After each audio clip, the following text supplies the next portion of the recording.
Хай, өглөөний цайгаа бэлтэж гэж бодлоод л хоол хийж имлэгт байгаа найзгаа иргэе. Бууз хийх үү, хувшир хийх үү гэж бодож байгаад за имлэгт байгаа юм чинь нэг тостой шарсан хурс юм гэхээс илүү бууз авил илүү зүгээр юм болов уу гэж бодоод бууз хийчихье. Би нийслэл салаад хийхдээ луванга ингэж үрчтэй штт. Гэтэ их хүчлэн хүмүүс болохоор ингэж төмстэй хамт чанаад идэв штт тий. Надад чансан л ууны гоё амттай санагддгүй юм. Тэгснээс баг түүгээр байгаа нь илүү гоё юм шиг санагд. Би тэгтээ хөрөө нэг луунгын салаатанд амар дуртай байхгүй юу? Тэгэд лууган гавнис салаат нь ингээд үрээд ичгэр нэг тийм луунгын салаат, нийс салаат хоёр холж идчих юм шиг өмтөрвчтэрдیں۔ Хятадууд яг шинэ жилийн баярыг тэмдэглэдэггүй юм.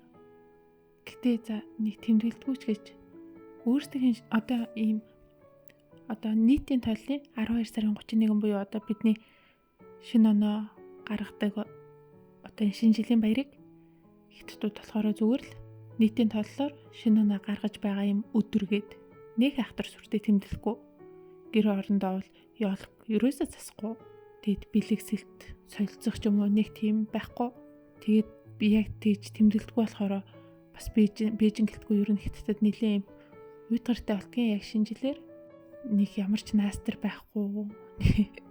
Тэгээд яаж яхад тэр тусмаа Бээжинд болохоор хувь хүн нөө нэг салют өөр юу гэдэг үлээ юм тесэрдэг баяр наадмын тийм зүйлсийг дураараа ингэж тесэлж дэлбэлж ашиглаж болдоггүй байхгүй юу? Тийм болохоор бүр утгартай за салютч бодохгүй. Гэтэ хятадуудын өөрсдийн шинэ жилийнхэн баяр нь яг одоо бэлгийн толлороо цагаан сар яг л өвлийн улиралт тусаал хавар болж байгаа хаврын баяр гэж ярьдаг. Тэгээд цагаан сарыг бол яг шинэ жил гэж ярьдаг. Тэгэд энэ жил болохоор хятадын шинэ жил нэгэнчтэй одоо хятадын цагаан сар нь болохоор 1 сарын 29-нд гэсэн. Тэгэхээр одоо баг сарын дараа л гэсэн үг баас тий. Тийм болохоор ер нь гадуур цагаан сарын уур амьсгал айгүй их орсон мөлий. Их хвчлэн хятадууд нэг дэлгүүрүүдээр тийм улаан өнгийн юмнууд айгүй их тавьчихдаг байхгүй юу? Цагаан сар төхөөр нэг хаалганыхаа хажуугаар улаан өнгийн одоо туу зунжуулаад дээр нь аз жаргал ирнэ эрүүл саруул гэсэн юм бэлэгдлийн үүд бичээд ингээд туу завжуулцдаг. Тэгээд улаандын лүнүүдийн тэндээсээ өлөгчдөг гэх мэтчлээ ер нь яг баярын өмнө тэгчтэй. Тэгэд ер нь гадуур бол цагаан сарын тийм бэлтгэл ажлууд бол хийгдсэн мөлий. Тэгээд хятадууд цагаан сараар бас ингээд дэлгүүрүүдэд амар их улаан өнгийн хувцснууд их болчдөг байхгүй. Тэгээд дээрэс нь дотор хувцснууд бас амар их болчдөг. За тэгээд яг ингээд одоо юу чи яг ингээд цагаан сараараа дотор улаан хувцас өмсөө тэгээд улаан ор хүнжлийнхэн давханд баг унтвал тийм одоо бэлэгшээлтэй эд мөнгөтэй тийм сайн бэлэгдэлтэй байдаг гэж үздэг. Ер нь улаан өнгө бол хятадуудын хамгийн бэлэгшээлтэй бэлэгддэг дуртай гол өнгө нэдэг. Тийм болохоор ер нь үндэсний баяраар ер нь бүх юм айгүйх улаан болгох аюу дуртай. Хормынхоо өдрөөч тий хятадч юм нэг цагаан палаж өмсдөггүй штий. Яг л уламжлалт дээлээ эхнэр нүгэр хоёулаа улаан хувцастайгаар ингэж хормилдог. Тэгээд бас ёстой тэр өдрөө улаан ор хүнжлийн таванд унтдаг. Тэгээ улаан дотор хувцас өмсдөг.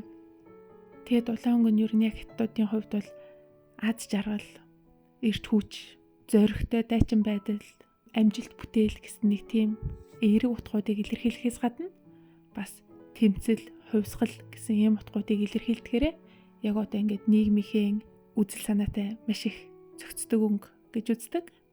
Харин монголчууд бидний хувьд бол яг бэлэгдлийн 5 өнгө гэж ярьдаг ч гэсэн энэ дотроо яг хөх цэнхэр өнгийг тэнгэрийн өнгө хэмээн илүүтэй бэлэгшээж улсын далбааны өнгөн дээрээ мөн хүндлэлийн илэрхийлэл болох хадагны маань өнгө цэнхэр өнгөтэй байдаг. Миний хувьд бол яг дуртай өнгө юу вэ гэж юу? Таагараа гэж юу? Миний дуртай өнгө бол ягаан өнгө.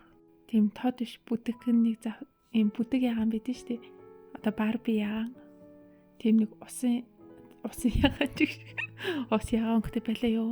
Үгүй зүгээр нэг усан цэнхэр гэхлээр нэг гоё завсрын бүдэг болчтой шүү дээ. Яг тийм ягаан өнгө. Би гэхдээ ягаан өнгөнд бол ер нь багын л дуртай байсан. Гэхдээ яг өсвөр насныхаа үед болохоор нэг тийм ягаан хувц ч юм уу эсвэл ягаан юм хэрэглэхээс жоох ичээд идэг гэсэн байхгүй юу? Нэг хитрхи cute юм шиг нэг жоох хүүхд шиг нэг тийм болчих гээд идэг гэсэн. Тийм болохоор илүү нэг хавхаар хувцсан өмсдөг ч юм уу тий. Нэг жоох энэ тэгж эмэрдэг үе бол байсан. Тэр үед болохоор ягаан өнгөнд стил дуртай хэрнээ зүгээр хүмүүст мэдэгдэхийг л хүсдэг байсан ч гэх шиг. Одоо л эргээд ил татвар дуртай гэж зарлдаг болсон гэлөө. За бай бай.